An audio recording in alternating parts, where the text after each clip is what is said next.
Buenas tardes, vamos a dar inicio a la jornada de la tarde del seminario El Derecho Internacional, la Constitución y el Derecho Interno.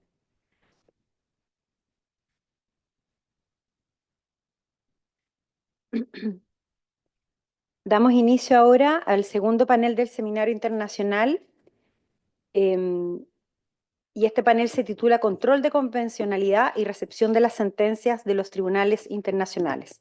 Saludamos a la ministra de este tribunal, Catalina Lagos Turner, quien moderará este panel en el cual nuestros invitados se referirán a la recepción de las sentencias de los tribunales internacionales de derechos humanos por la jurisdicción ordinaria y la constitucional, el control de convencionalidad. La ministra presentará a nuestros destacados panelistas. Adelante, ministra. Muchas gracias. Buenas tardes a todos y a todas. En este panel vamos a seguir conversando cuestiones que ya surgieron en el último panel, pero esta vez desde una perspectiva jurisdiccional. Para ello contamos con cuatro destacados panelistas. Voy a ir presentándolos a medida que les corresponda intervenir. El primer expositor es don Ricardo Pérez Manrique. Él es juez de la Corte Interamericana de Derechos Humanos desde el año 2019, habiendo ejercido la presidencia del Tribunal Interamericano durante el periodo 2022 a 2023. Es egresado de la Universidad de la República del Uruguay con el título de doctor en Derecho y Ciencias Sociales, habiendo revalidado además el título en la Universidad de Buenos Aires, ejerciendo la profesión en la República Argentina. Ha sido juez de la Suprema Corte de Justicia de Uruguay y fue su presidente en 2016, y me han pedido encarecidamente además mencionar que es hincha de Peñarol, elemento muy relevante de su biografía. Don Ricardo, adelante. Muchas gracias. Creo que lo último es lo más importante de mi currículum.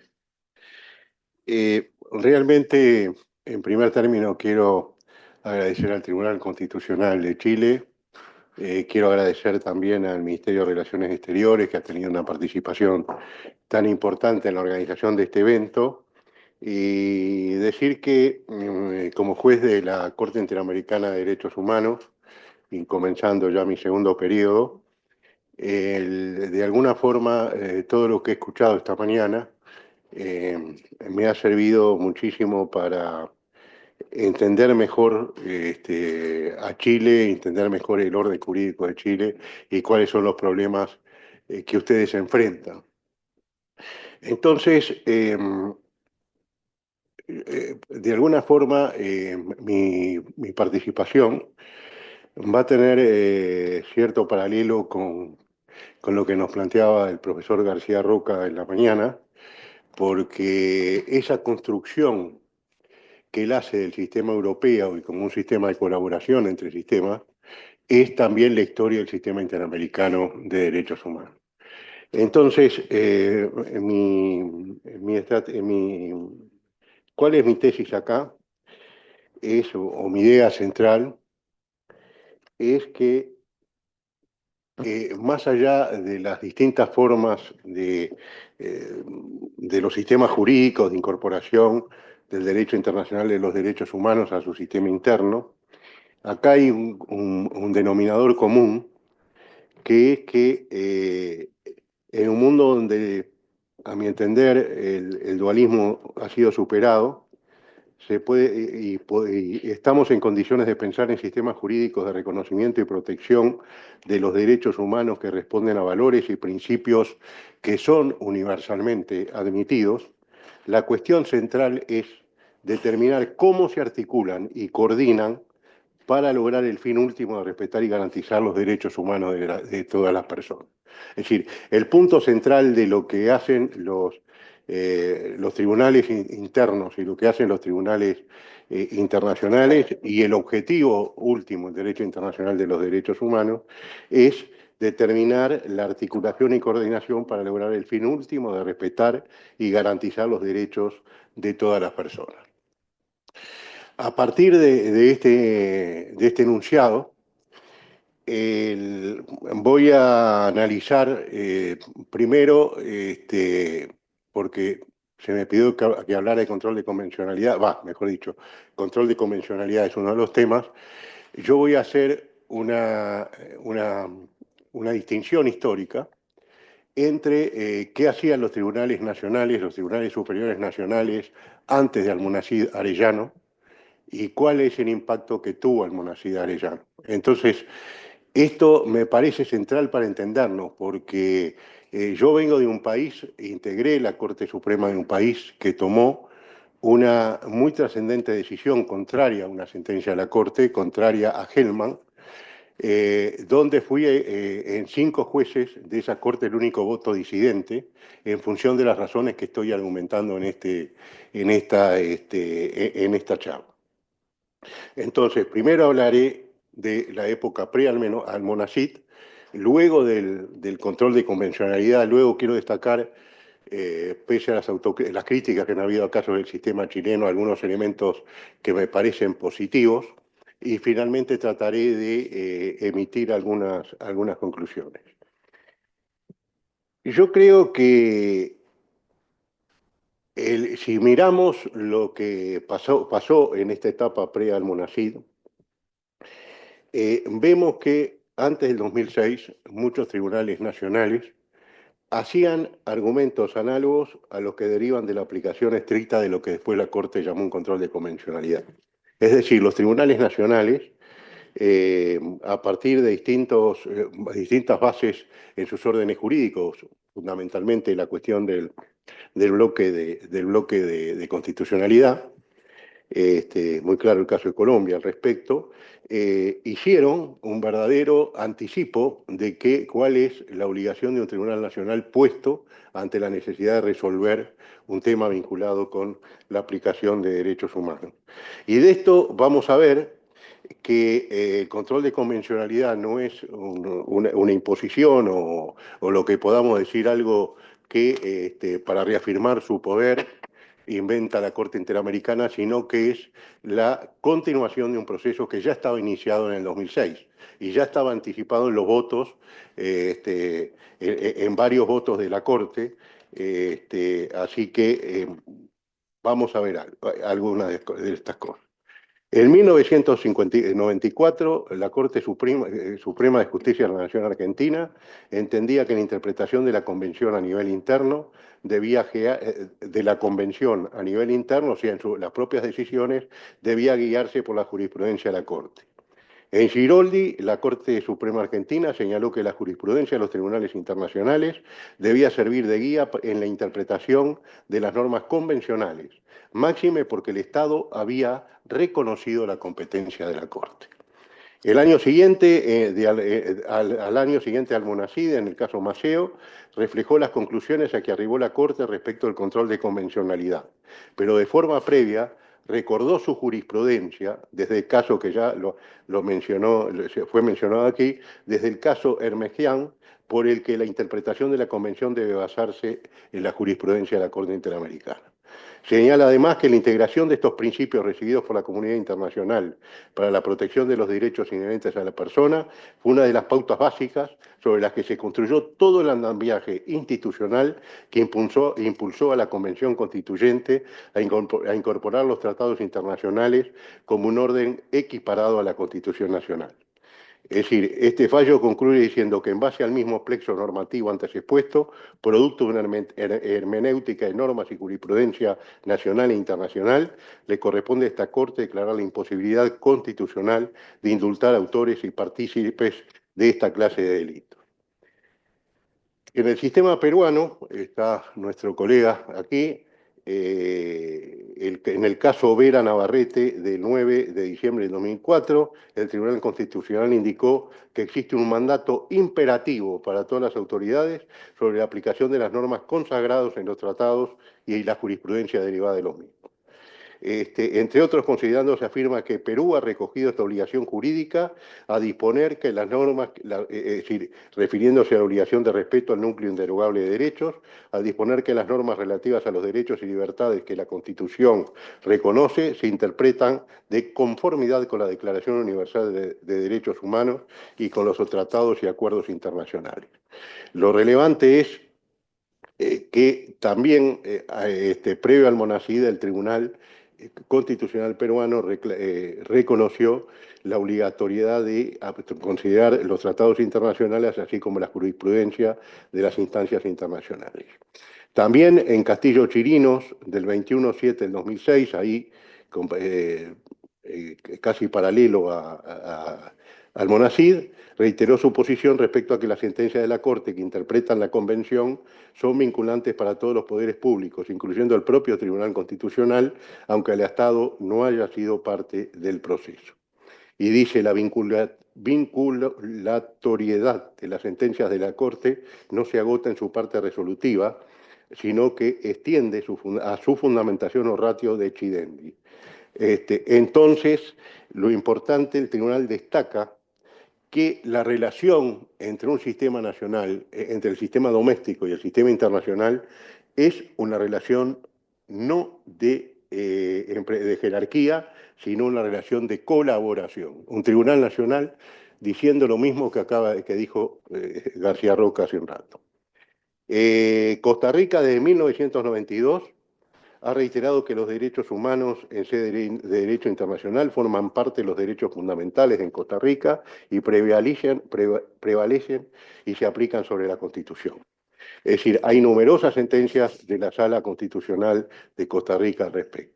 En El Salvador, también en forma previa al Monacid, se resolvió la cuestión indicando que debe reconocerse el estatus interno del derecho internacional de los derechos humanos a partir del prisma de la dignidad humana y habla de integración normativa y de la aplicación y reconocimiento del derecho internacional de los derechos humanos, que no es y dice que la relación definitivamente no es de jerarquía, sino de compatibilidad. Y por tanto el derecho interno debe abrir espacios normativos a la regulación internacional sobre los derechos humanos. En Colombia también, bueno, a partir de la reforma constitucional y del bloque de constitucionalidad, ya desde el año 2008, referido a las leyes sobre violaciones a derechos humanos, en sentencia C-288 había indicado que las medidas que impidieran a las víctimas conocer la verdad eran contrarias a la Convención. En sentencia 442 del 25 de mayo del 11, señaló que la jurisprudencia de la Corte contiene la interpretación auténtica de los derechos de la Convención Americana. En conclusión, podemos decir que en varios países la jurisprudencia de sus máximos órganos aplicaba directamente no solamente los tratados, sino la interpretación que de los mismos realizan los tribunales internacionales competentes antes de Almonacid. Por supuesto, esto no era algo general, pero también hoy la Corte tiene un método respecto al diálogo jurisprudencial, en el sentido que cuando tiene que resolver un problema hace un relevamiento de cuáles son los regímenes jurídicos de los distintos países y en función de eso determina, bueno, la mayoría de los países optan por tal solución, etcétera, etcétera. Acá vemos que hay varios países, y seguramente omití alguno, pero mi intención era ceñirme a los 15 minutos, cosa que espero poder cumplir, que demuestran que antes de Almonacid Arellano, los tribunales, cumpliendo sus obligaciones internas, las obligaciones derivadas de su propia Constitución, aplicaban las normas de los tratados y la interpretación que de los mismos hacían los tribunales internacionales. Y llegamos finalmente al Monacid.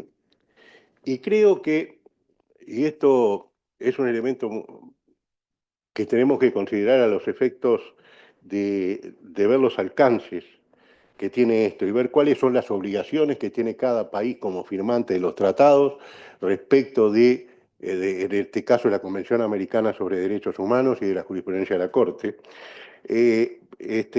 Tiene su fundamento, como se dijo aquí, en el derecho internacional de los tratados, en particular la obligación de interpretación y cumplimiento de buena fe de los tratados, la imposibilidad de invocar normas de derecho interno para incumplir una obligación internacional y el principio de efecto útil de los tratados y el artículo 62.3 de la Convención Americana que vuelve obligatoria las decisiones de la Corte.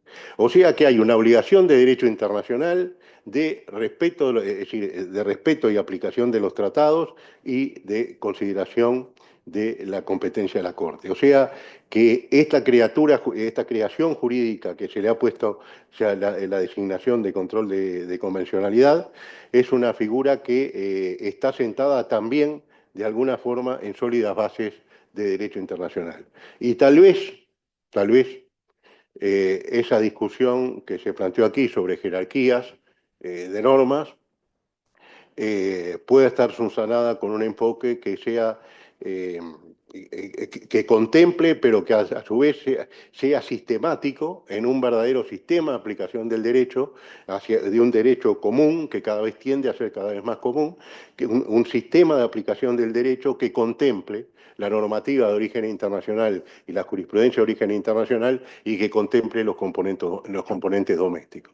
Es decir, creo que América Latina ha avanzado en este sentido a través del trabajo de la Corte Interamericana, y creo que, y eso hoy tengo un doble carácter, eh, porque por una parte soy el juez decano de la Corte Interamericana, porque hoy soy el que tengo más años como juez, pero además soy el juez más viejo. Entonces invoco el privilegio segundo y siempre les digo que el gran patrimonio que una persona que accede a la integración de la Corte Interamericana tiene que preservar es justamente esa acumulación de saber jurídico y esa acumulación doctrinario que significa una jurisprudencia que hoy es reconocida no solo en la región, sino en todo el mundo.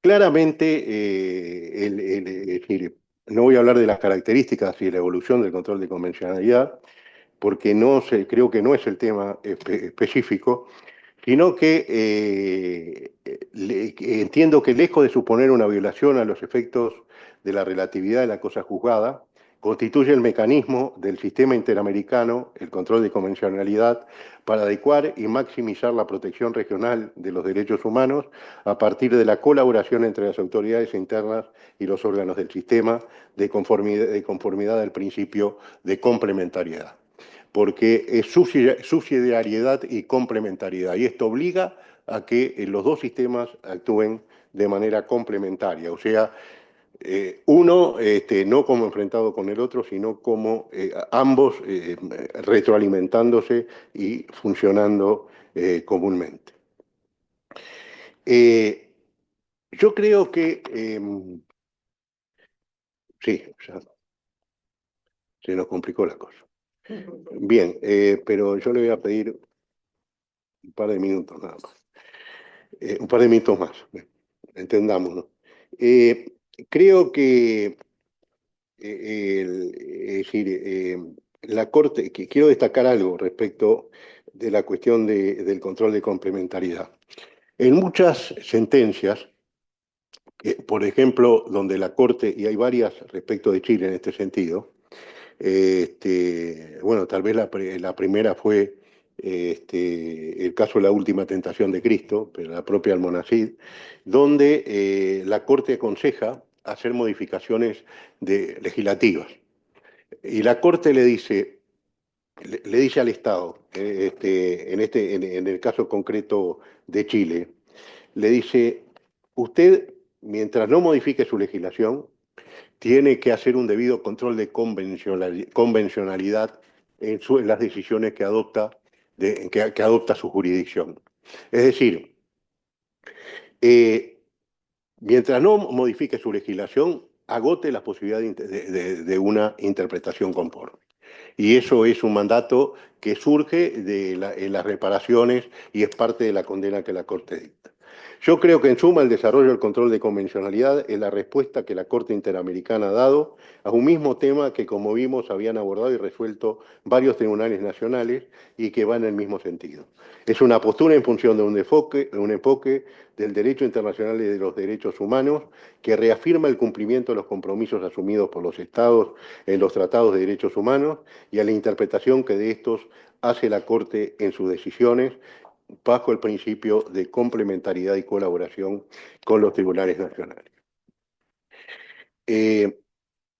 Creo que a modo de cierre, voy a hacer algunas muy breves consideraciones, atento al tiempo, ¿no? Los tratados de derechos humanos y la interpretación que la Corte realiza constituyen elementos que los tribunales nacionales han considerado derivados de los compromisos internacionales de los estados aceptados en sus normas constitucionales. Es decir, hay toda una jurisprudencia previa que demuestra esta cuestión, que los tratados y que la interpretación de la Corte realiza tienen que ser utilizados por los tribunales nacionales. El control de convencionalidad es un instituto que permite pensar la protección de los derechos humanos en la región como un sistema basado en normas de origen internacional y nacional.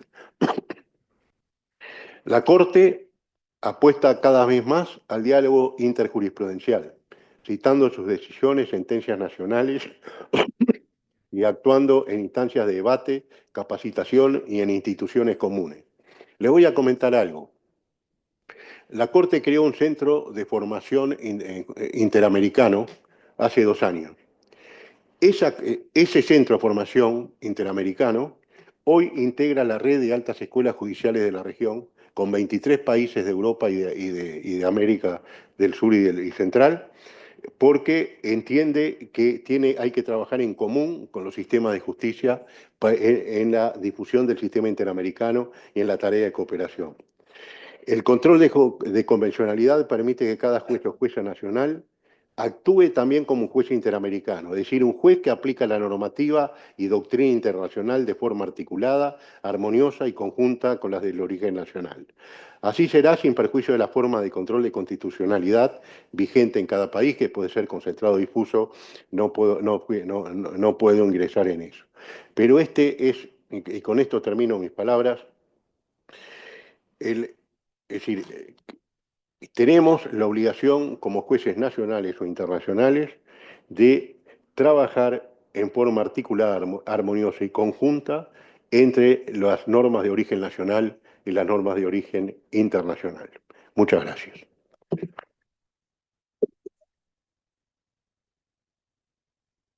Muchas gracias por su presentación.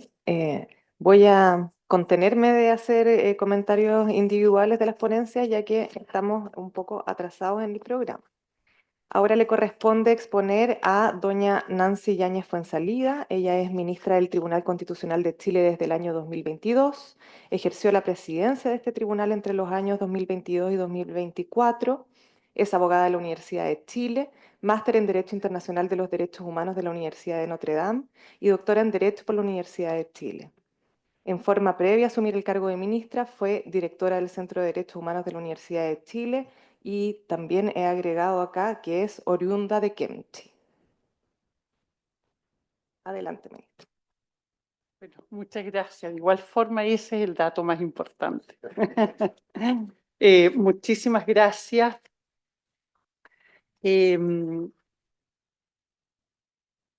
Se me ha pedido abordar la cuestión de la integración del derecho internacional de los derechos humanos en la jurisprudencia del Tribunal Constitucional chileno, y para estos efectos quiero comenzar con un marco de análisis. Primero, la presentación busca identificar en el ámbito de las competencias que son propias de nuestro tribunal, establecidas en el artículo 93 de la Constitución, la forma en que los jueces constitucionales incorporan el derecho internacional de los derechos humanos en sus decisiones judiciales y el impacto que esto ha tenido, voy en la segunda, César, el impacto que esto ha tenido en el sistema constitucional de protección de derechos humanos. Ya ha sido dicho, en la jurisprudencia del Tribunal Constitucional se observa que esta magistratura integra el derecho internacional de los derechos humanos por medio de la cláusula del artículo 5º, inciso 2.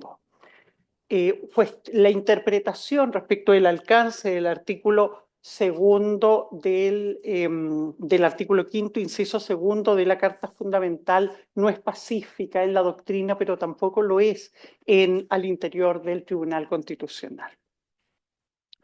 En el enfoque de mi análisis quiero hacer presente que En mi opinión, los tratados internacionales de derechos humanos han ido configurando un baremo de constitucionalidad del sistema legal chileno y provee, sin lugar a dudas, principios útiles para la interpretación del catálogo de garantías constitucionales y la protección de derechos fundamentales, y ahí así ha sido, va siendo reconocido por la jurisprudencia del Tribunal Constitucional, y quiero evidenciar la forma en que ha ido evolucionando nuestra jurisprudencia en la materia. En la siguiente diapositiva, creo que estamos medios desconectados. Volvamos atrás. ¿Podemos volver atrás, por favor? Aquí, ahí nos quedamos. La primera cuestión que buscamos dirimir es si la jurisdicción constitucional ha ejercido en su jurisprudencia control de convencionalidad de las normas internacionales.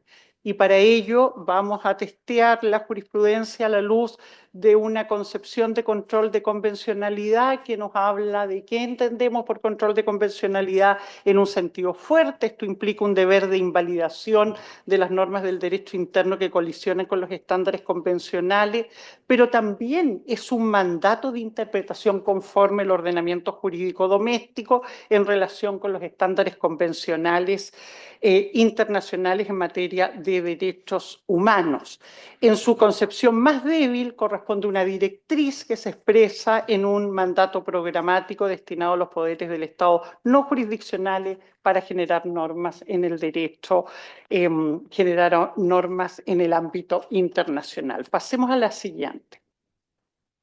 En el razonamiento del Tribunal Constitucional no se observa un ejercicio jurisdiccional destinado a garantizar la supremacía del derecho convencional internacional en materia de derechos humanos en los términos de un control de convencionalidad en un sentido fuerte.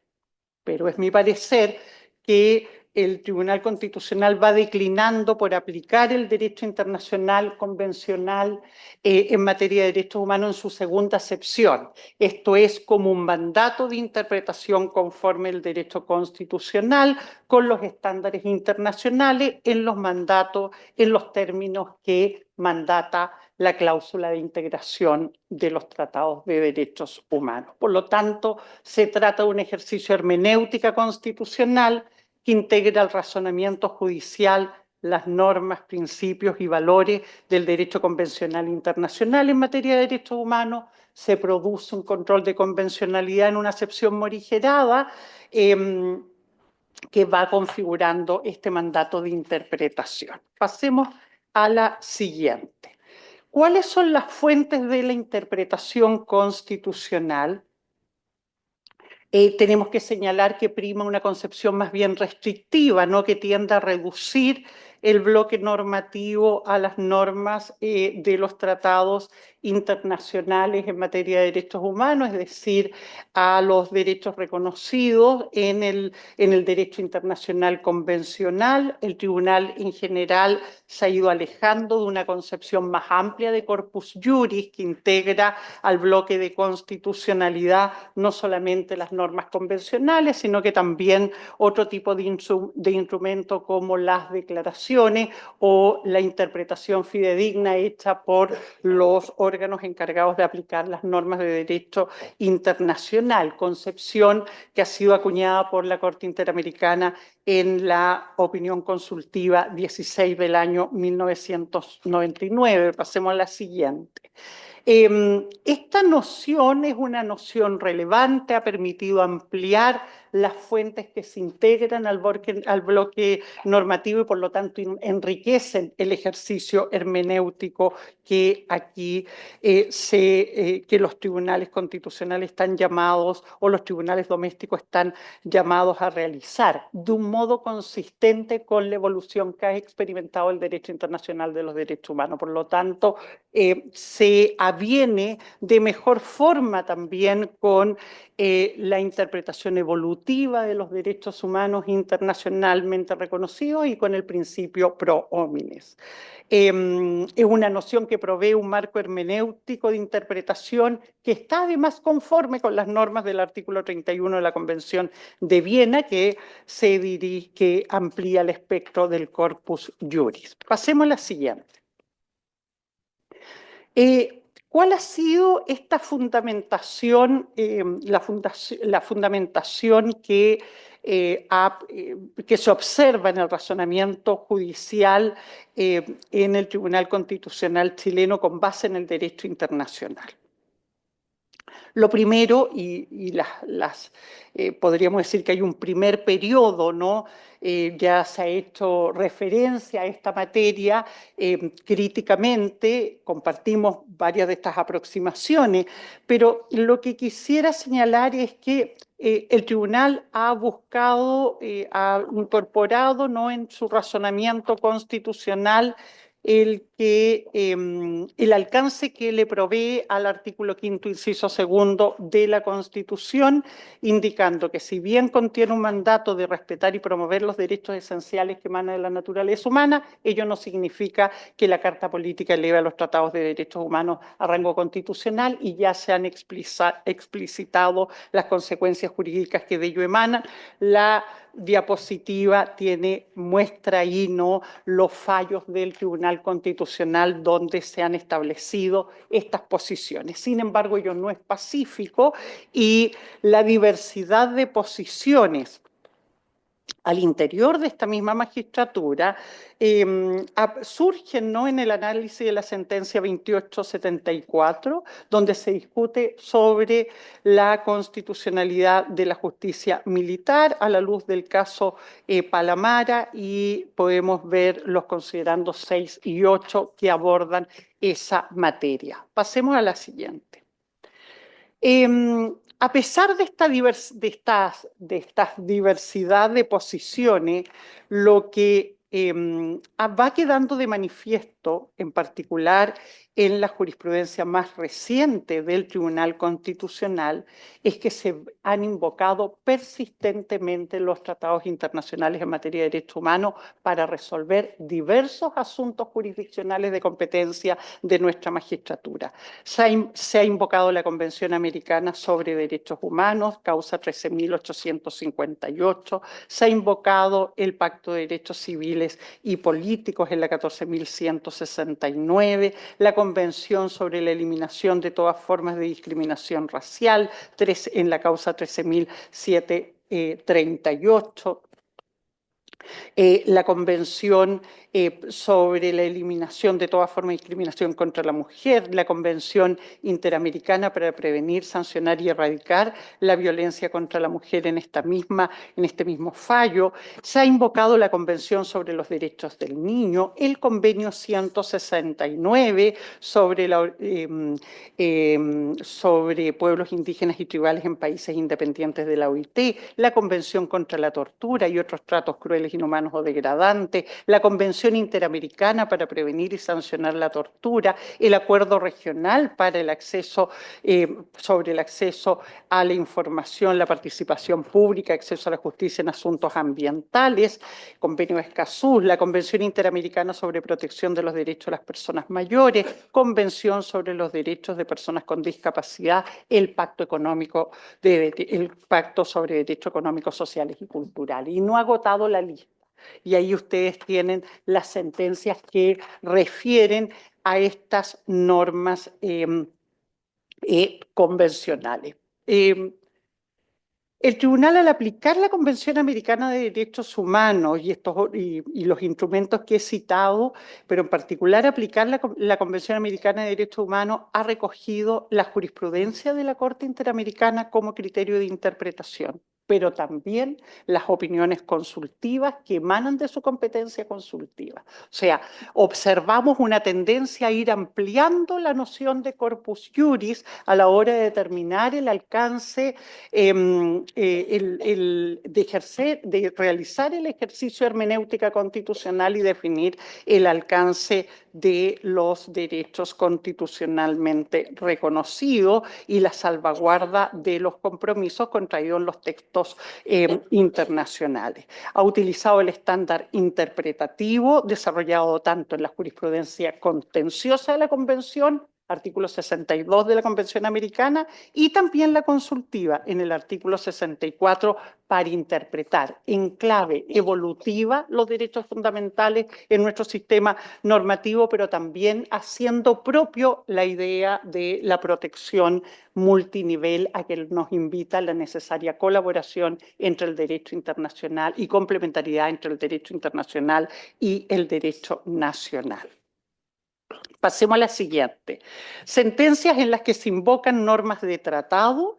El tribunal en múltiples sentencias se ha pronunciado, ha dotado de contenido la garantía del justo y racional proceso contemplada en el artículo 19, número 2 de la número 3 de la Carta Fundamental. Y al pronunciarse, y se ha pronunciado, por ejemplo, sobre el plazo razonable. Al pronunciarse sobre el plazo razonable ha determinado que se ha pronunciado que las reglas que apuntan a clausurar el proceso y que podrían entrar en tensión con el derecho al recurso del imputado condenado, y ha recurrido a la interpretación de los artículos 7.5 y 8.5 para determinar de la Convención Americana para determinar la compatibilidad entre la necesidad de clausurar los procesos y el derecho al recurso a efectos de poner freno a la demanda por revisar los procesos judiciales hasta obtener una sentencia satisfactoria. Pasemos a la siguiente. En materia de probidad y acciones contra la corrupción, es interesante porque en esta materia la Corte, el Tribunal Constitucional se ha referido a la Convención Interamericana en contra de la corrupción y a la Convención de Naciones Unidas contra la corrupción, efectuando un análisis sistemático que da cuenta que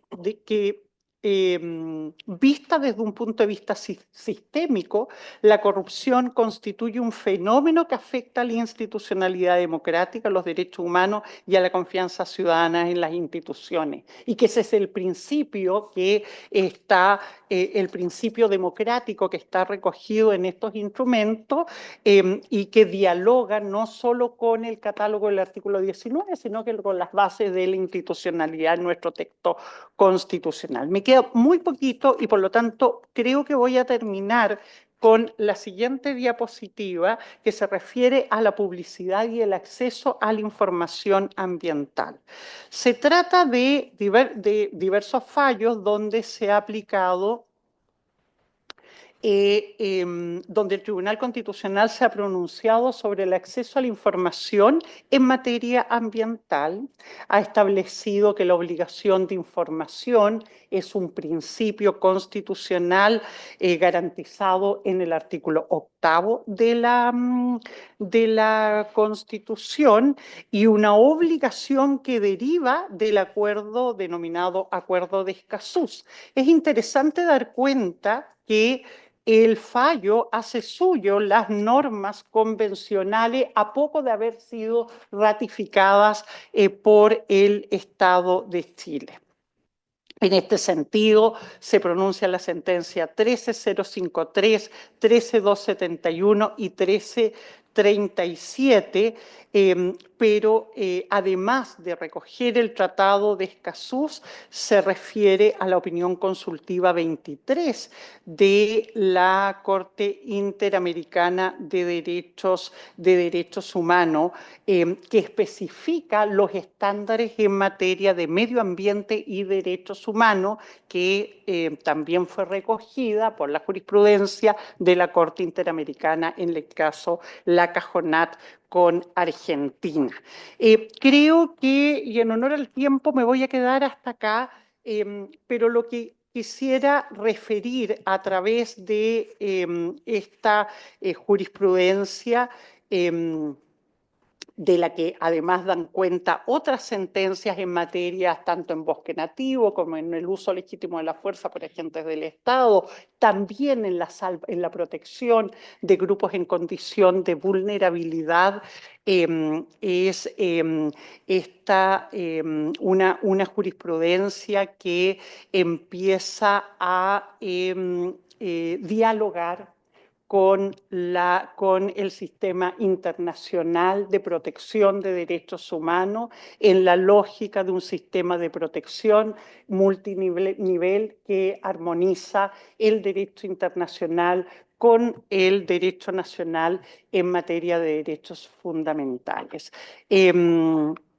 Siguen habiendo cuestiones más complejas en el ámbito de vemos que se va ampliando la noción de corpus juris, pero hay cuestiones más complejas a la hora de interpretar algunos instrumentos internacionales que resultan problemáticos desde una perspectiva más política que jurídica, y es el caso del convenio 169 de la Organización Internacional del Trabajo a propósito de la situación de derechos de pueblos indígenas. No obstante ello, en los últimos fallos el Tribunal Constitucional, el Tribunal Constitucional hace aplicación del convenio 169, incluso separándose de la jurisprudencia anterior que restringió la vigencia del convenio 169, los artículos 6 y 7 exclusivamente, ¿no? Entonces, se auguran nuevos y mejores tiempos. Muchas gracias. Muchas gracias, ministra Yáñez. Ahora le corresponde exponer a doña Andrea Muñoz Sánchez. Ella fue nombrada ministra de la Corte Suprema de Justicia en 2014 y desde ese año es la encargada de los asuntos de género y no discriminación. Fue designada por el Pleno del Máximo Tribunal para desarrollar todas aquellas acciones vinculadas con la incorporación de la perspectiva de género en la Administración de Justicia. Es abogada de la Universidad de Chile y su carrera académica la desarrolló principalmente en la Facultad de Derecho de la Universidad Diego Portales, en donde fue docente en diversas asignaturas vinculadas al derecho civil y además se desempeñó como vicedecana. Fue integrante del Consejo Directivo de la Academia Judicial de Chile por 2 periodos entre 1995 y 2003 y luego se desempeñó como abogada integrante de la Corte de Apelaciones de Santiago desde el año 2005 hasta 2013. Gracias, ministra. Muchas gracias, Catalina, por esta presentación. Lo primero que tengo que decir es que estoy muy agradecida de la invitación que se me ha hecho a participar en este panel, tanto al Ministerio de Relaciones Exteriores como al Tribunal Constitucional. De alguna manera siento que es como la expresión en jerga o en clave constitucional del principio de la deferencia, porque traen a la justicia ordinaria para que veamos cuál ha sido la voz de los tribunales ordinarios en la aplicación del derecho de los tratados internacionales y de la jurisprudencia de la Corte Interamericana, básicamente. En este marco me centraré en la aplicación del derecho internacional de los derechos humanos por parte de la justicia ordinaria, pero en particular del modo que la Corte Suprema ha incorporado la doctrina del control de convencionalidad. Sin dudas, en relación con las decisiones adoptadas por los órganos judiciales que la Corte Interamericana analiza el derecho interno del Estado en cuestión, en conjunto con lo establecido por la Convención Americana, para resolver los asuntos sometidos a su conocimiento. Se concreta así algo que se ha dicho harto en esta mañana, un diálogo y una cooperación entre las jurisdicciones. Este diálogo ciertamente produce o promueve innovaciones y conlleva desafíos a los tribunales nacionales. En la interacción entre el Poder Judicial y el sistema interamericano, la judicatura chilena no solo ha incorporado la jurisprudencia de la Corte Interamericana en sus decisiones, sino que también asumió un rol proactivo en la interpretación y en la aplicación del derecho interno conforme a los estándares de la Convención, concretando así, podríamos decir, un control de convencionalidad en un sistema en términos más amplios, probablemente no en un sistema fuerte, pero claramente en términos más amplios. En el caso chileno, ya se habló esta mañana y creo que puedo avanzar rápido, efectivamente se han evidenciado ciertas dificultades o deficiencias constitucionales que dificultan, aunque valga la repetición, la implementación adecuada del control de convencionalidad. Como ha escrito la profesora Miriam Enríquez y nos hablaba esta mañana, ella ha destacado que efectivamente los problemas podíamos sintetizarlos en que no se define explícitamente la jerarquía de los tratados en general, ni tampoco de derechos humanos en particular. No se explicita el criterio de interpretación conforme a los derechos consagrados en tratados, ni el criterio de interpretación pro homine, y no se contiene una norma de incorporación de derechos implícitos. Estamos claros, ¿verdad?, de que la única disposición en la Constitución chilena que podría interpretarse como una apertura al derecho internacional de los derechos humanos se encuentra en el artículo 5º, inciso 2, que establece que los derechos humanos, tanto los consagrados en la normativa constitucional como los tratados internacionales, constituyen un límite al ejercicio de la soberanía. Esta cláusula de apertura a las normas convencionales en derechos humanos ha sido activamente considerada por la Corte Suprema en el conocimiento y en la resolución de casos de vulneraciones a los derechos fundamentales. Y para ello la Corte ha recurrido consistentemente al inciso 2 del artículo 5º de la Constitución, interpretándolo en forma sistemática junto a los artículos 1 y 19, número 26 de la misma Carta Fundamental, y en coherencia con la Convención de Viena sobre el derecho a los tratados, las normas de Jus Cogens y lo prescrito en los pactos y convenciones internacionales de derechos humanos ratificados por Chile. Así, en un relevante fallo sobre extradición pasiva, Rol 9031 del 2013, la Corte Suprema aplicó de manera expresa por primera vez el control de convencionalidad, señalando, comillas, que constituye una obligación consustancial al ejercicio de la jurisdicción, y en nuestro país es parte de la función conservadora de que están investidos todos los tribunales, especialmente las instancias superiores. La consecuencia inmediata es la obligación de observar los derechos previstos en la Carta Política, en los tratados internacionales, en el derecho internacional consuetudinario y Jus Cogens, dándole aplicación directa a sus disposiciones, como profundizar su contenido mediante una interpretación que atienda a los motivos, objeto y fin de las disposiciones y principios que las inspiran, de manera sistemática, conforme a las circunstancias de contexto y específicas del caso. Sin perjuicio de que la profesora Enríquez también ha sido bastante crítica, decía esta primer pronunciamiento sobre el control de convencionalidad que hace la Corte efectivamente fue útil, porque al parecer de ella es una muy bonita declaración, pero finalmente la Corte resuelve no conforme a las normas, sino que a su derecho interno. Creo que sí se ha ido demostrando cómo la Corte Suprema ha ido profundizando la incorporación de las normas internacionales y los estándares internacionales en los casos fundamentalmente de vulneración de derechos fundamentales en tiempo de dictadura. Por lo mismo, en lo que sigue voy a ver un poco la evolución del control de convencionalidad en las sentencias de la Corte Suprema, examinando tendencias y casos concretos que evidencian esta aplicación y la manera en que el derecho internacional de los derechos humanos ha sido integrado. Entonces, a partir de la interpretación del artículo 5º que ya hemos dicho, la jurisprudencia ha expresado un concepto de control de convencionalidad que remite específicamente a lo que ha dicho la Corte Interamericana de Derechos Humanos, entendido como, comillas, los tribunales tienen la obligación de efectuar una interpretación de las normas nacionales que afecten derechos humanos, que sea armónica con las obligaciones internacionales del Estado en este campo, aun cuando dichas normas internas en sí mismas no se ajusten a la Convención. Y señala que en ese sentido la Corte Interamericana ha declarado que el Poder Judicial debe ejercer, lo que sabemos, ¿verdad?, un control de convencionalidad ex oficio entre las normas internas y la Convención Americana, evidentemente en el marco de sus respectivas competencias y de las regulaciones procesales correspondientes.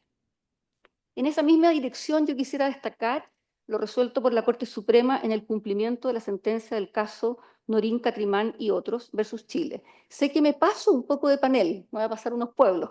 En el fondo, mañana el panel va a ser del cumplimiento o la ejecución de las... Pero yo lo que quiero contarles es lo que ha hecho la Corte Suprema en su evolución, entonces permítanme ser un poquito más, que me den esta concesión en el sentido de ver de cómo nos hemos apeado, en términos vulgares, respecto de esta materia. Y en el caso de la sentencia de Norín Catrimán, que fue dictada por la Corte Interamericana el 29 de mayo del 2014, dispuso, entre otras medidas, comillas, adoptar todas las medidas judiciales, administrativas o de cualquier otra índole para dejar sin efecto en todos sus extremos las sentencias penales condenatorias. Para cumplir con ello, en forma inédita, el Tribunal Pleno de la Corte Suprema, luego de la realización de una audiencia pública especial donde recibió las alegaciones orales de los intervinientes de las causas nacionales aludidas por la sentencia de la Corte Interamericana, acordó declarar que los fallos condenatorios citados habían perdido los efectos que les son propios.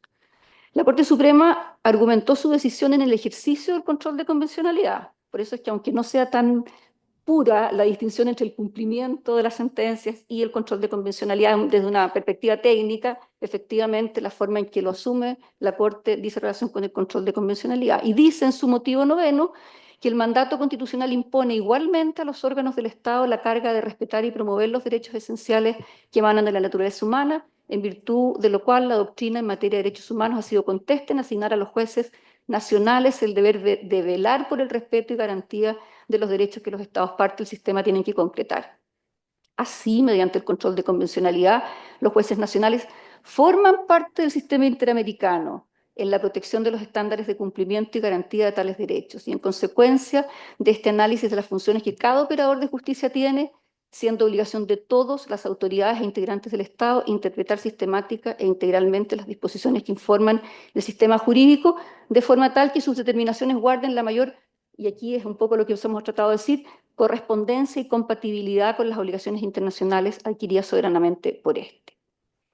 Y también quisiera traer a la mesa un pronunciamiento que hizo la Corte Suprema ya fuera del ámbito jurisdiccional, como tribunal pleno, con ocasión de la discusión de los diversos aspectos que podrían incorporarse a una nueva constitución en el año 2020 y 2021. Y efectivamente, la Corte Suprema en ese contexto manifestó, porque tiene que ver con lo que hemos hablado esta mañana, el carácter supraconstitucional de las normas de derecho internacional de los derechos humanos y su debida aplicación por cada juez y jueza. Estos y estas han de velar para que los efectos de las disposiciones de dichos instrumentos no resulten ensombrecidas por la aplicación de leyes internas contrarias a su objeto y fin, de manera que corresponde a toda la magistratura poner en ejercicio el control de convencionalidad entre las normas jurídicas internas que aplican en los casos concretos sometidos a su conocimiento y la norma internacional de derechos humanos de que se trate. Algunas sentencias destacadas. En el fondo, lo que quiero decir es que en las últimas 2 décadas, y probablemente todos quienes están en esta sala lo han seguido, la Corte Suprema ha demostrado en su jurisprudencia una actitud crecientemente receptiva hacia la aplicación de normas convencionales. Y esta postura se ha visto reforzada principalmente por la intervención de la Corte, como decíamos antes, en casos relacionados con graves violaciones a los derechos humanos ocurridas durante la dictadura militar, en los que la aplicación de estándares internacionales ha sido determinante para evaluar la actuación del Estado y establecer responsabilidades tanto penales como civiles. Este contexto claramente ha propiciado un entorno, yo diría, favorable para el ejercicio de este control de convencionalidad por parte de la Corte. Y asimismo, una consecuencia positiva y significativa de la incorporación de los estándares interamericanos en la resolución de conflictos ha sido la integración, como decía también, anunciaba de alguna manera Catalina, en la integración de la perspectiva de género en el ejercicio jurisdiccional. El compromiso que ha mostrado la Corte Suprema respecto al principio de igualdad y no discriminación ha sido clave para fomentar la sensibilización sobre esta temática en los tribunales.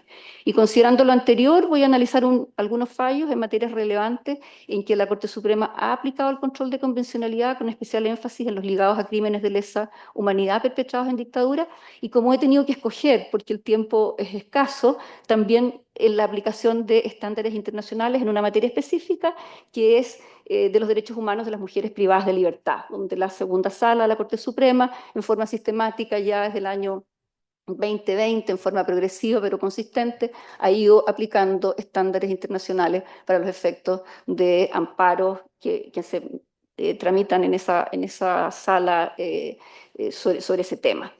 Entonces, lo primero, la influencia del derecho internacional de los derechos humanos en la jurisprudencia de la Corte en materia de justicia transicional, podríamos decir. Claro, en definitiva, aquí hay como dos líneas. Algunos fallos en que se ha hecho una aplicación expresa al control de convencionalidad, aludiendo y refiriéndose en sus sentencias directamente a este instituto, pero también es justo mencionar el ejercicio de la convencionalidad implícita emprendido por la Corte Suprema, en que ha formulado en importantes líneas jurisprudenciales la necesidad de evaluar la adecuación de las normas internas a las normas convencionales, pero sin hacer un reconocimiento expreso de la figura del control de convencionalidad. Algunos casos en que se ha realizado un control, un reconocimiento expreso, en el fondo tiene que ver con la sentencia Maldonado Vargas y otros versus Chile, que se realizó, digamos, una revisión que la Corte realizó respecto de sentencias condenatorias que fueron dictadas por consejos de guerra en dictadura. Ahí efectivamente hubo un pronunciamiento importante respecto de la evaluación de la excepción de cosa juzgada para ejercer también la acción civil reparatoria en casos de crímenes de lesa humanidad perpetrados en el mismo periodo. Hay que recordar que la sentencia interamericana de la Corte Interamericana ordenó al Estado poner a disposición de las víctimas un mecanismo que sea efectivo y rápido para revisar y anular las sentencias de condena que fueron dictadas en perjuicio de estas víctimas en procesos en que constaba que había prueba y confesiones obtenidas bajo tortura. El problema de la tecnología es que de repente se cierra el iPad y me disculpan. Y el mecanismo dispuesto en este caso fue el recurso de revisión penal, que ustedes saben, habilita a la Corte Suprema a revisar extraordinariamente las sentencias firmes que se han condenado, en que se haya condenado a alguien por un crimen o simple delito para anularla, cuando con posterioridad a la sentencia condenatoria ocurre o se descubre algún hecho o aparece un documento desconocido durante el proceso desconocido durante el proceso que sea de tal naturaleza que baste para establecer la inocencia del condenado. En este caso, entonces, el antecedente para modificar lo resuelto, obviamente, era la sentencia en el caso Maldonado Vargas y otros versus Chile. No voy a poder referirme a los motivos que tengo extractados en la ponencia, pero menciono el rol 27.543-2016.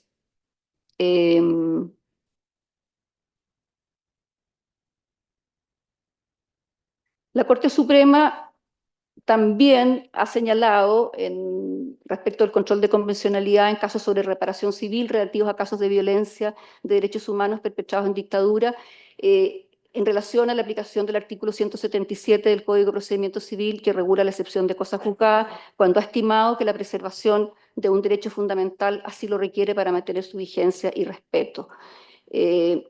Ha dicho concretamente que al aplicar el control de convencionalidad sin ningún género de duda se constata la irrelevancia de cualquier excepción de cosa juzgada en relación con la acción civil que pretende la reparación íntegra de los daños y perjuicios derivados de la ejecución de esta categoría de ilícitos por no respetar las disposiciones imperativas inherentes al derecho internacional de los derechos humanos. Avanzo. Dentro de las temáticas que la Corte en que la Corte ha desarrollado una jurisprudencia integradora a las normas convencionales, podemos mencionar algo que todos en el fondo saben y por eso no me voy a detener. Ya. Es la imprescriptibilidad de la acción penal en los crímenes de lesa humanidad, la inaplicabilidad del decreto de ley de amnistía y el rechazo de la aplicación de la prescripción parcial o media prescripción en casos de delitos de lesa humanidad perpetrados en dictadura.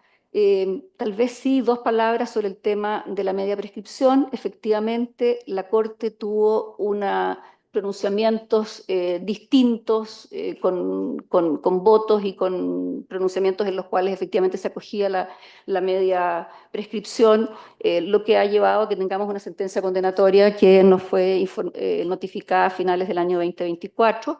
Y en las cuales no voy a decir nada, pero efectivamente la Corte está analizando para los efectos de cuáles van a ser los cursos de acción para su cumplimiento.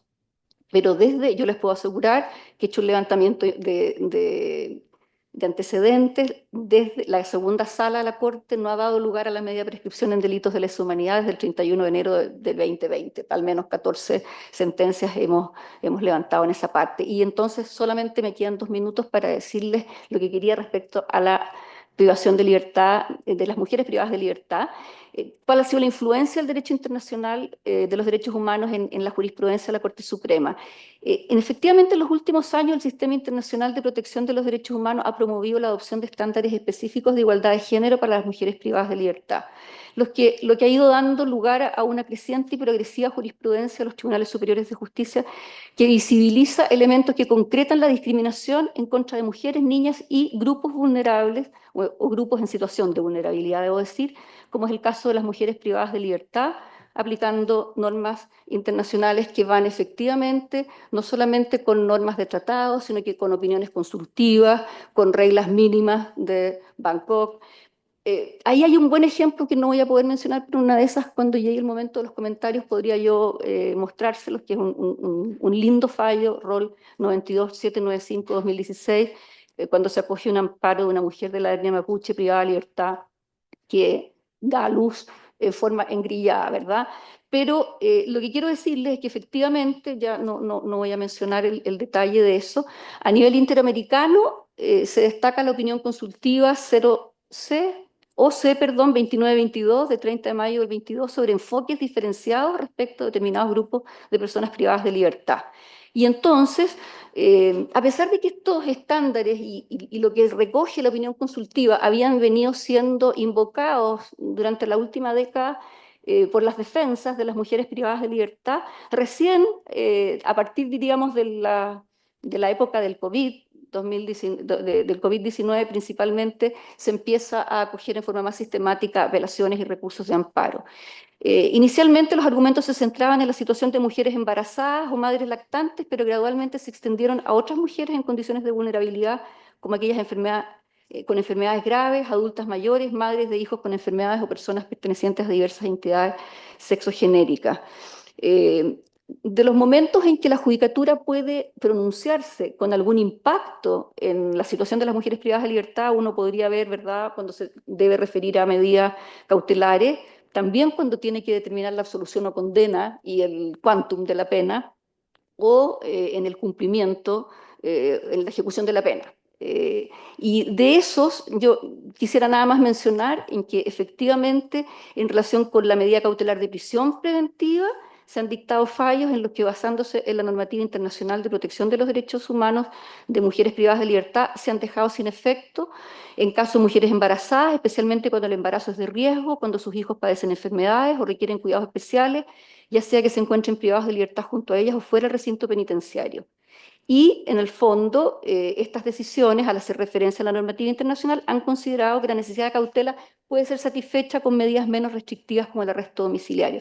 Ahí tenemos un bonito fallo que fue dictado recién el 25 de marzo del 2020, en el rol 7510, en el que 7510-2025, en el que se acogió el recurso de amparo presentado por la defensa, dejando sin efecto la medida de prisión preventiva y sustituyéndola por la privación de libertad total en el domicilio de la imputada. Nada más quiero señalar cuál es el cuerpo normativo que se invoca y que se repite luego en las otras sentencias.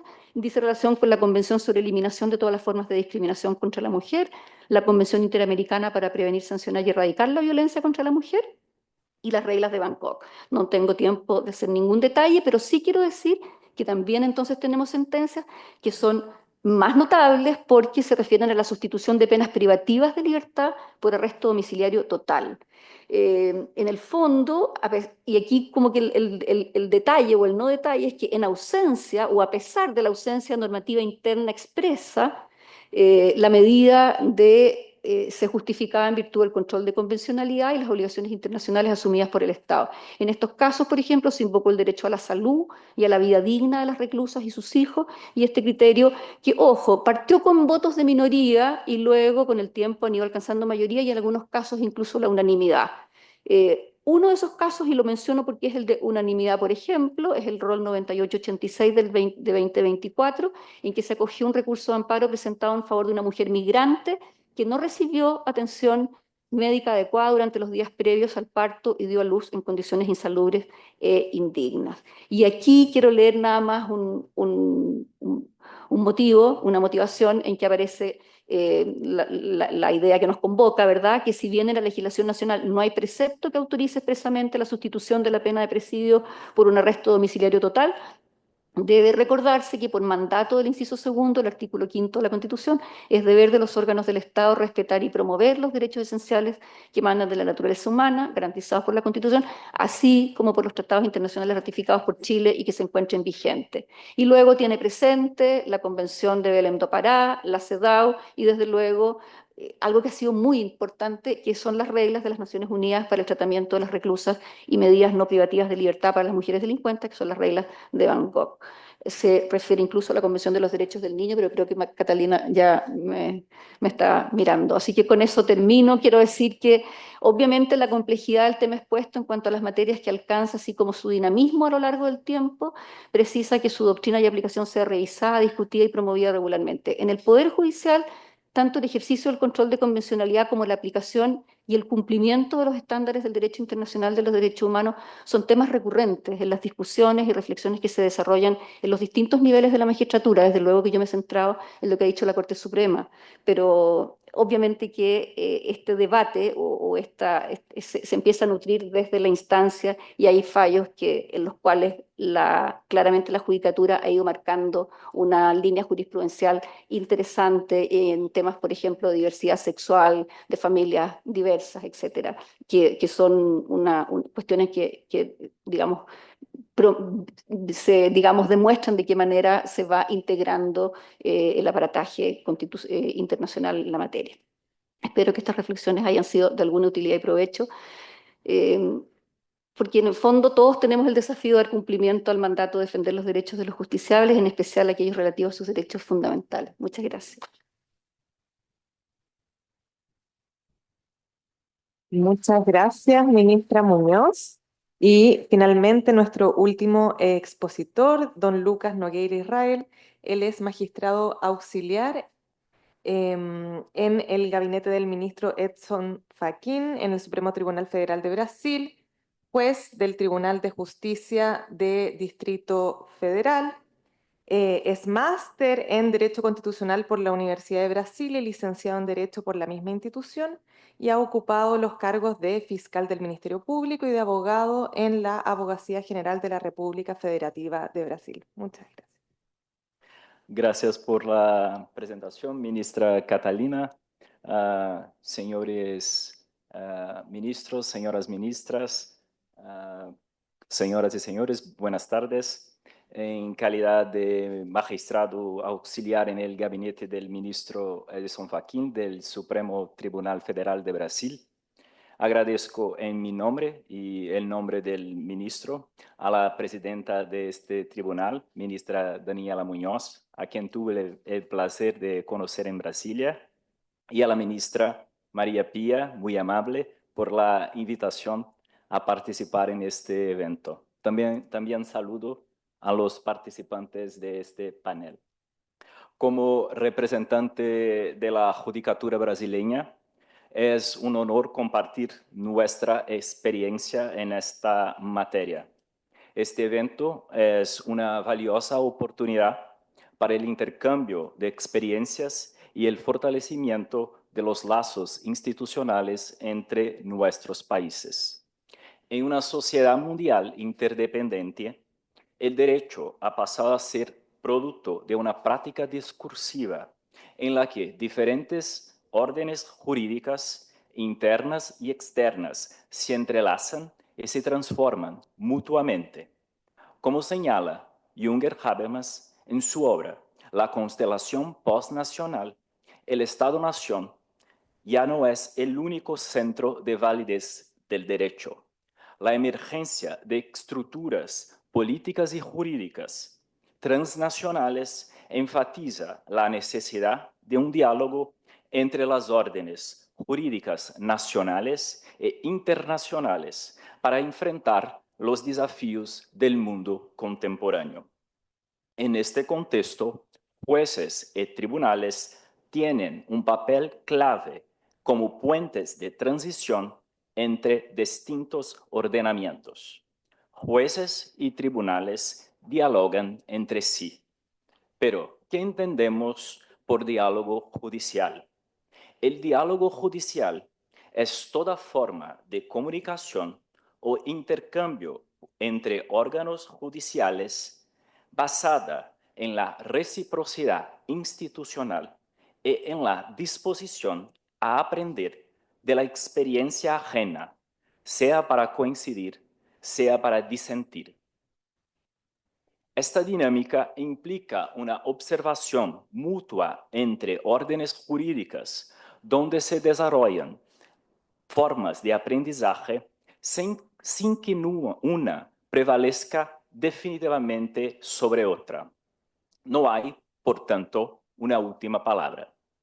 En la doctrina brasileña, el jurista Marcelo Neves desarrolla el concepto teórico del transconstitucionalismo. El modelo se aparta de los enfoques monistas o dualistas de derecho internacional y propone la actuación transversal de diferentes órdenes jurídicas ante un mismo caso constitucional. El transconstitucionalismo abarca tanto una dimensión empírica relacionada con el entrelazamiento de órdenes jurídicas distintas, como un aspecto funcional y normativo que plantea un proceso de aprendizaje recíproco entre esas órdenes. Cada orden, al observar a la otra, reconoce sus propios límites y su potencial de contribución a la solución del problema.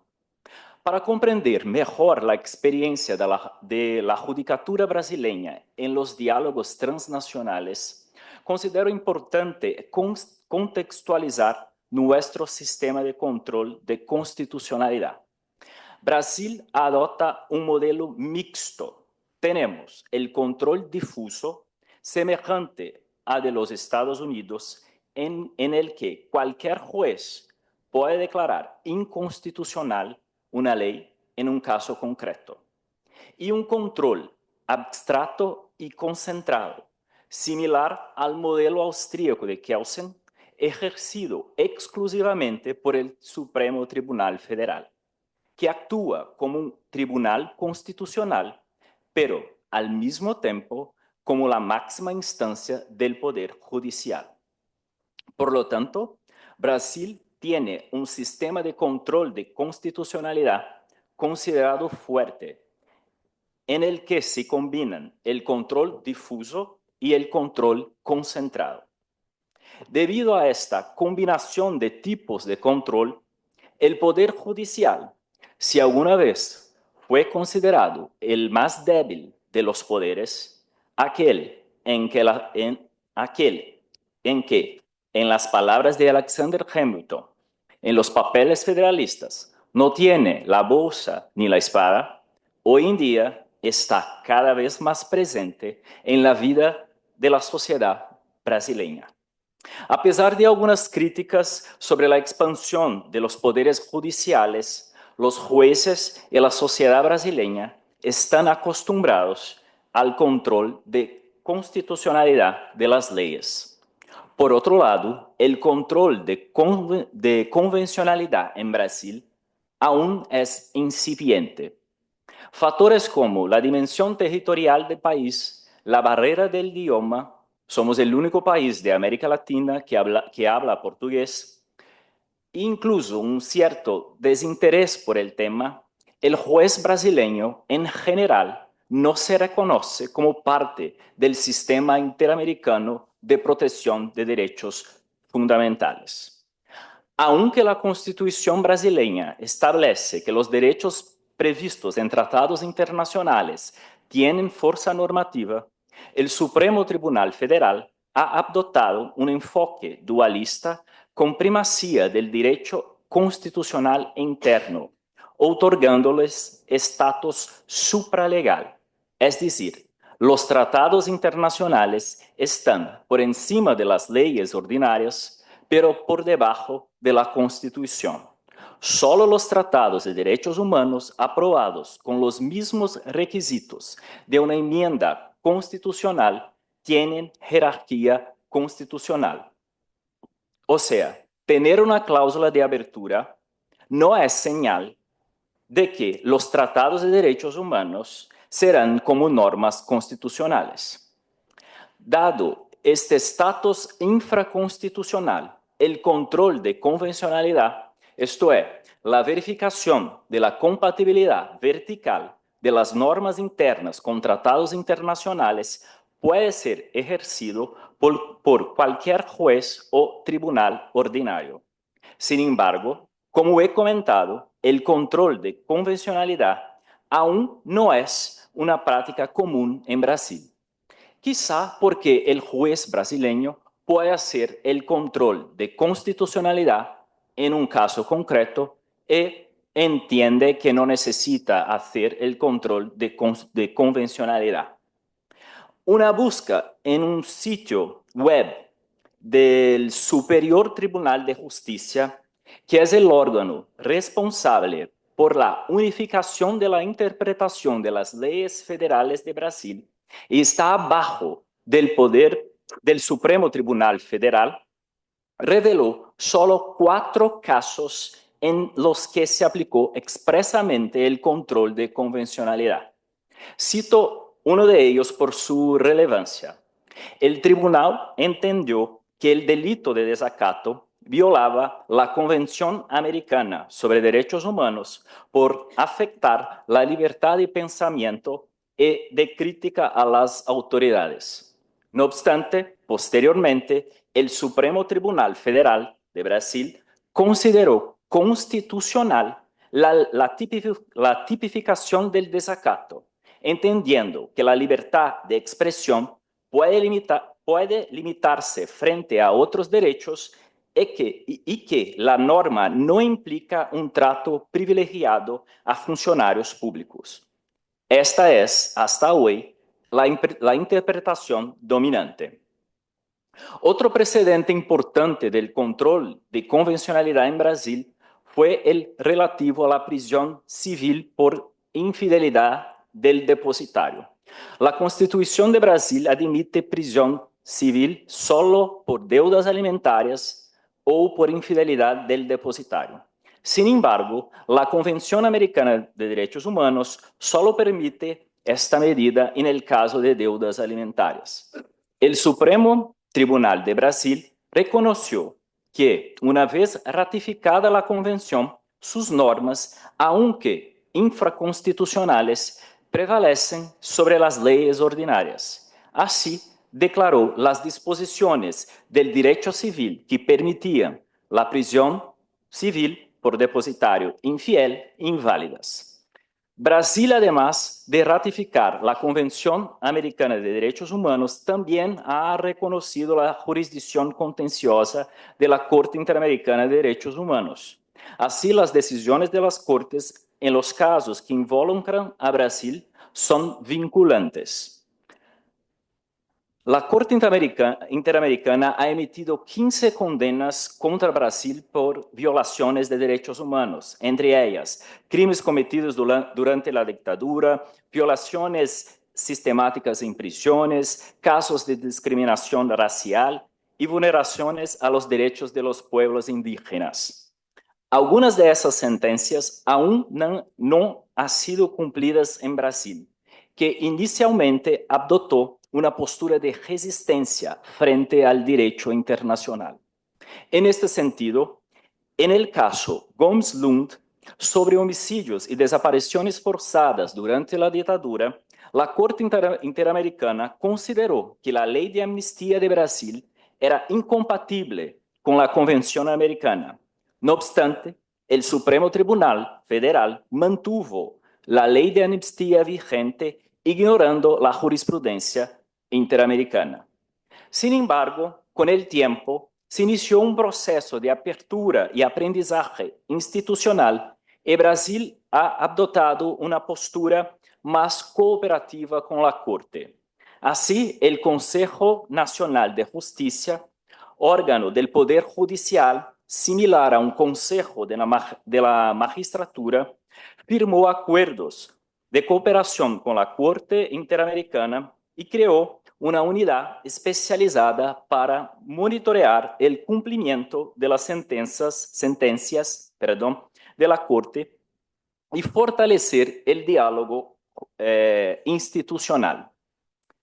Además, el Consejo de Justicia ha desarrollado programas de formación y capacitación para jueces sobre derechos humanos, orientando a la magistratura brasileña a observar los tratados internacionales, a aplicar la jurisprudencia del sistema interamericano y a ejercer el control de convencionalidad de las leyes internas. Aunque el control de convencionalidad no sea todavía una práctica consolidada en la experiencia institucional del Poder Judicial brasileño, los diálogos de carácter horizontal son más frecuentes y forman parte de la realidad jurídica del país. Un levantamiento realizado en el Supremo Tribunal Federal identificó diversos casos, más de 1000 casos, como referencias a decisiones extranjeras. Cito 2 casos sobre derechos humanos en diálogos con la Corte Interamericana. Uno de ellos se discutió en Brasil la práctica de perfilamiento racial en intervenciones policiales. El tribunal brasileño estableció que la búsqueda personal sin mandato judicial debe basarse en indicios objetivos de que la persona se encuentra en posesión de un objeto que constituya el cuerpo de delito, no siendo lícita realizar dicha medida basándose en la raza o en la apariencia física. En este precedente, la Corte dialogó con el caso Acosta Martínez de la Corte Interamericana de Derechos Humanos, que consideró que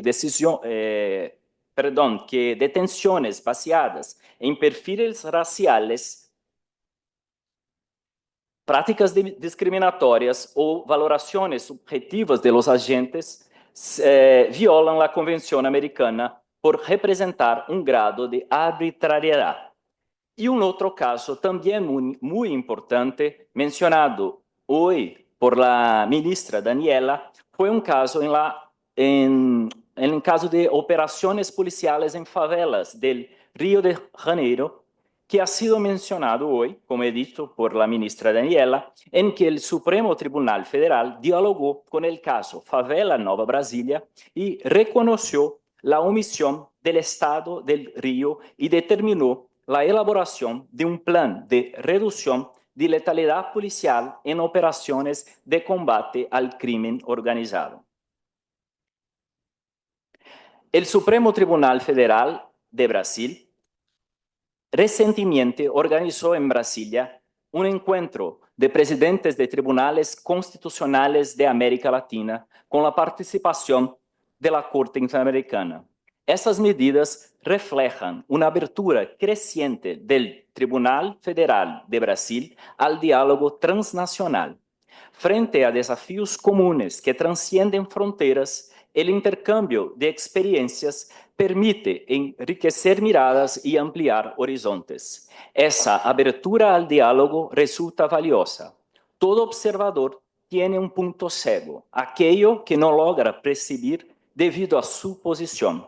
Sin embargo, el punto ciego de uno puede ser iluminado por la visión del otro. Yo veo lo que tú no ves, especialmente si se consideran las diversas trayectorias históricas que moldean la forma en que se abordan los mismos problemas. Muchas gracias. Muchas gracias. Vamos a abrir una muy breve ronda de preguntas, muy breve, para terminar con este panel. No sé si hay.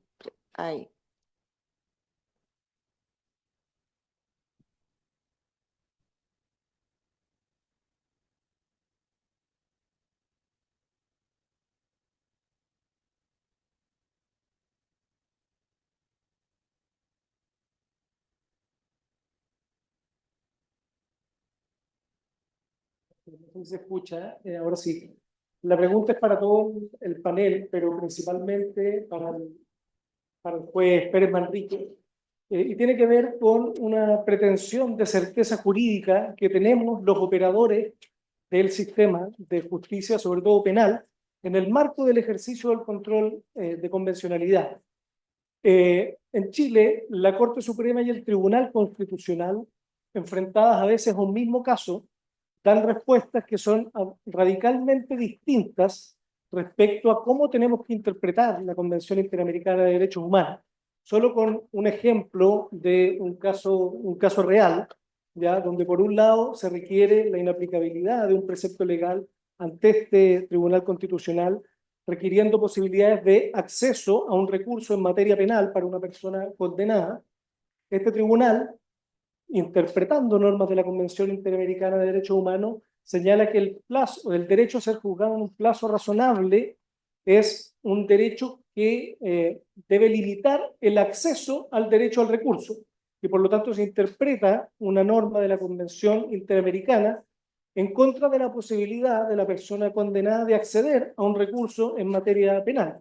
Y en ese sentido, los votos de mayoría, en ese caso del Tribunal Constitucional, rechazan un requerimiento de inaplicabilidad de un precepto legal. Y en el mismo caso, posteriormente, la Sala Penal de la Corte Suprema, a través de una sentencia en el contexto de una acción constitucional de amparo, acoge el amparo y permite el acceso a un nuevo recurso, señalando que el debido proceso integra derechamente las garantías judiciales de la Convención Interamericana, dentro de ellas el artículo 8.2, letra H, el derecho al recurso.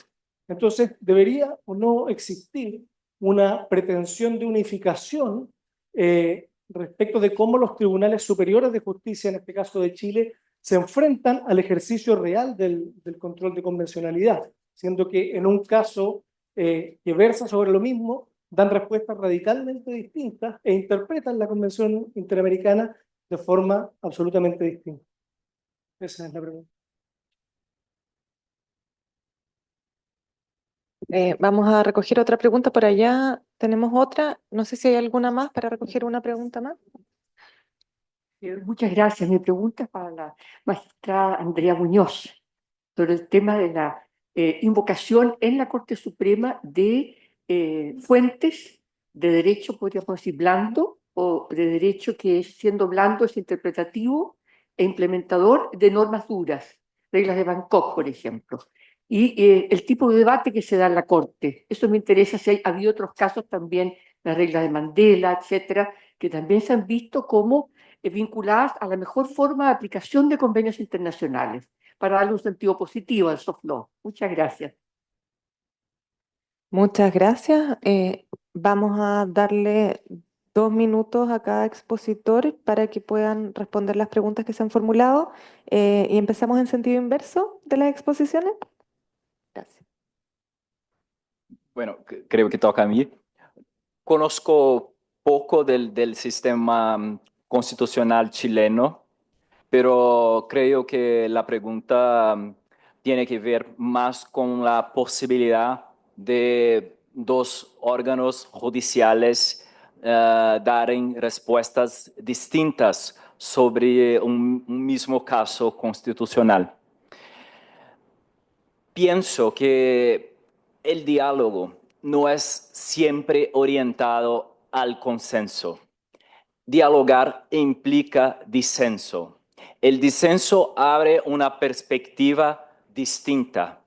En este sentido, no creo que es necesario tener, por ejemplo, un órgano superior o supranacional para decir que determinada cosa es así y no de otra manera. El proceso de aprendizaje es institucional y continuo.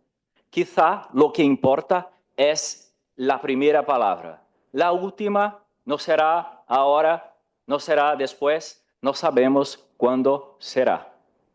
Creo que serían estas las mías contribuciones sobre el tema.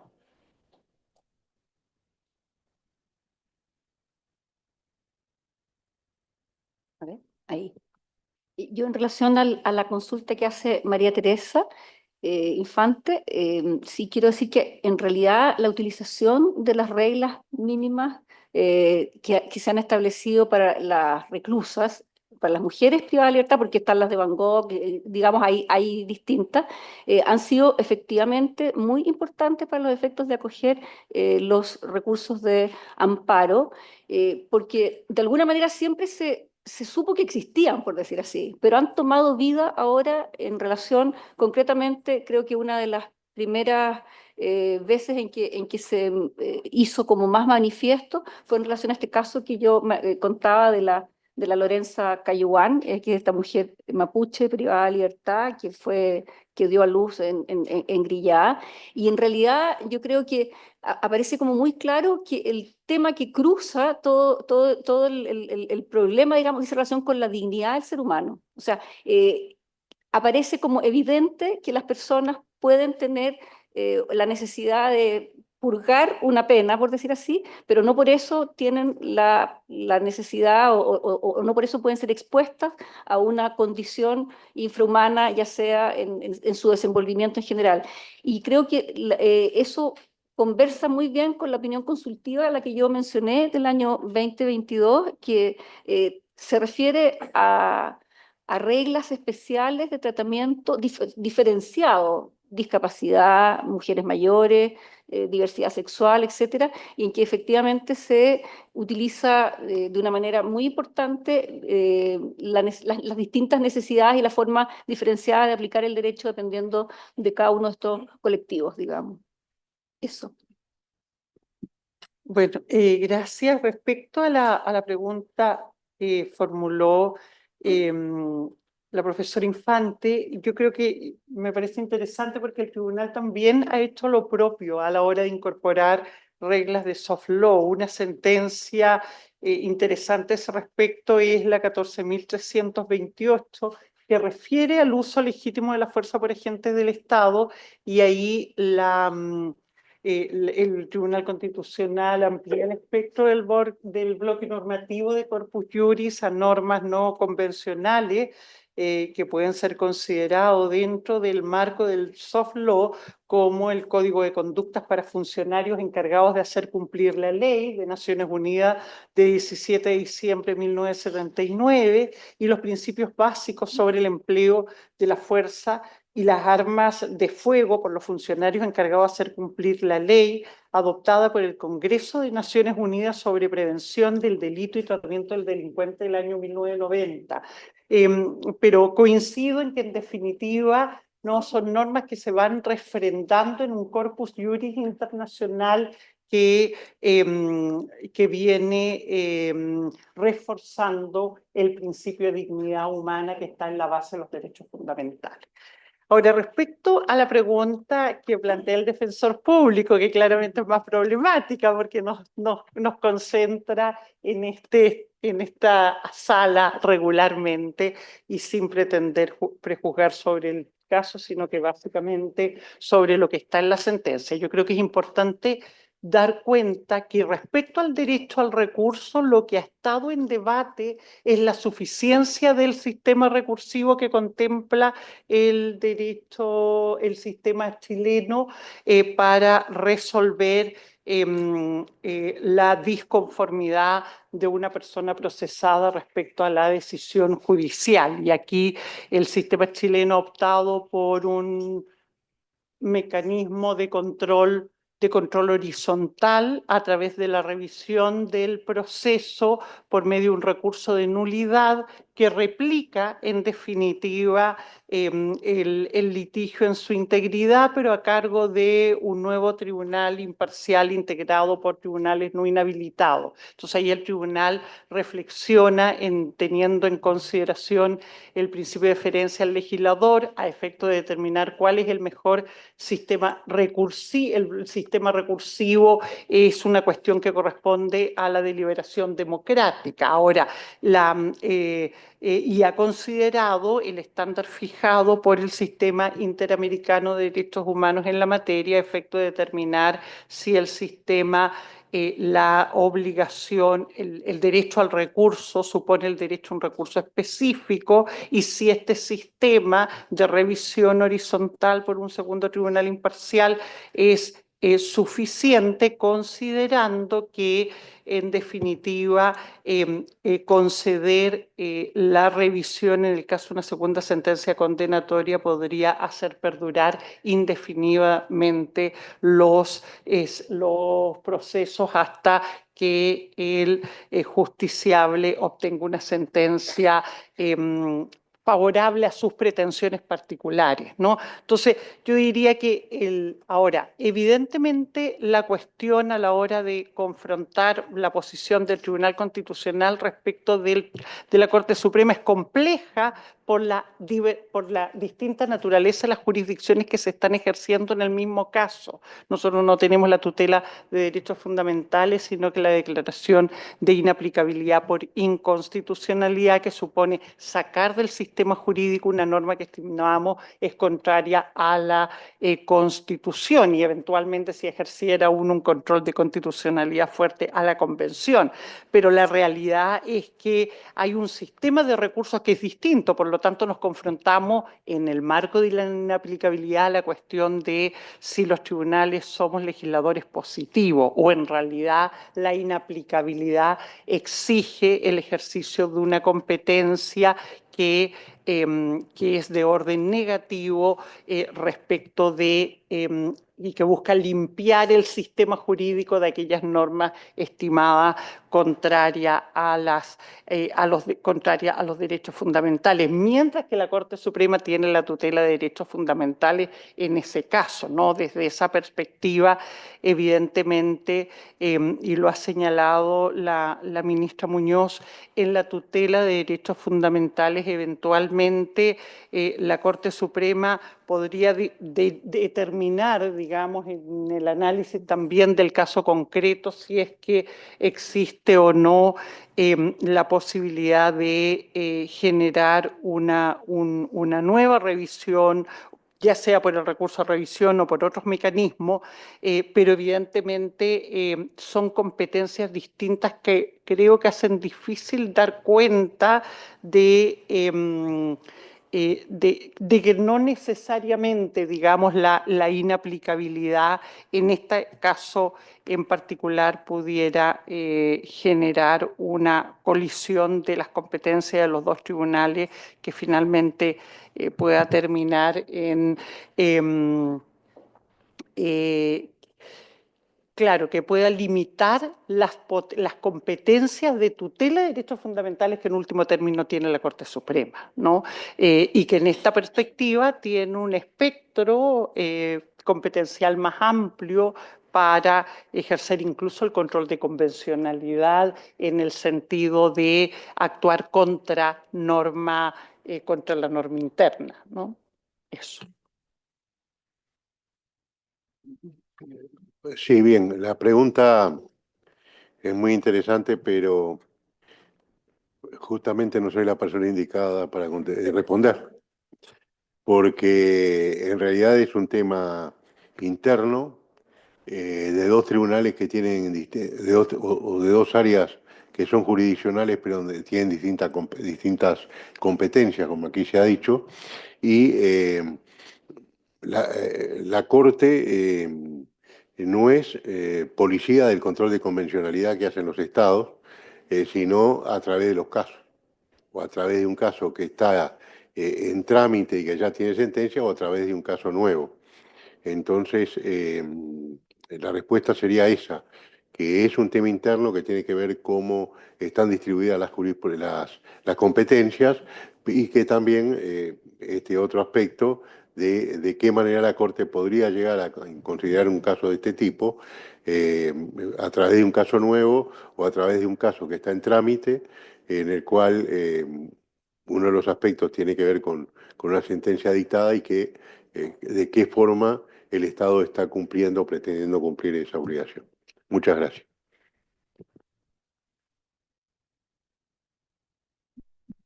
Muchas gracias a las y los expositores. Fue un panel sumamente interesante. Yo solamente me voy a dar el lujo de hacer un mini resumen de 30 segundos para señalar que fue muy interesante cómo se debatió a lo largo de todas las exposiciones los elementos que componen el parámetro de control de convencionalidad, viendo diferencias, tratados internacionales, la Convención Americana, la jurisprudencia, opiniones consultivas, soft law y los matices que hay en las distintas sedes y en nuestras jurisdicciones nacionales. Luego, mencionar que también fue interesante las distintas aproximaciones a esta figura desde la teoría de las fuentes, ¿cierto? Que tiene su impacto en la forma en que han de relacionarse los sistemas nacionales e internacionales, las propuestas que vemos que se va avanzando sin perjuicio de las discusiones sobre la jerarquía que persisten, y lo veíamos en el panel anterior, que vamos avanzando hacia la no prevalencia de un sistema sobre el otro, sino que a lógicas de colaboración o articulación, coordinación, complementariedad. Y finalmente, las distintas aproximaciones también que hay desde la teoría de la interpretación y cómo se ha ido avanzando en definitiva en la práctica hacia lógicas de interpretación conforme. Así que nada, muchas gracias a todos y terminamos por el día de hoy. Los esperamos el día de mañana en la Cancillería. Sí, yo agradezco a la ministra Catalina Lagos por moderar el panel, a los panelistas y bueno, damos por finalizado este primer día. Invitamos aquí a todos los presentes y a quienes se conectaron vía telemática a entrar a través del link tcchile.cl/links/evcorta0904.html. Así que acompáñenos mañana a partir de las 9 de la mañana, donde se tratará sobre los mecanismos de cumplimiento de los tratados de las decisiones de los órganos internacionales. Agradecemos a todos por su presencia.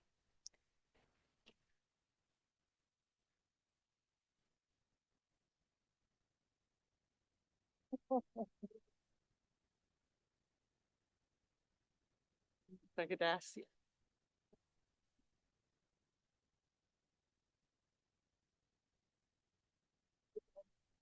Ahora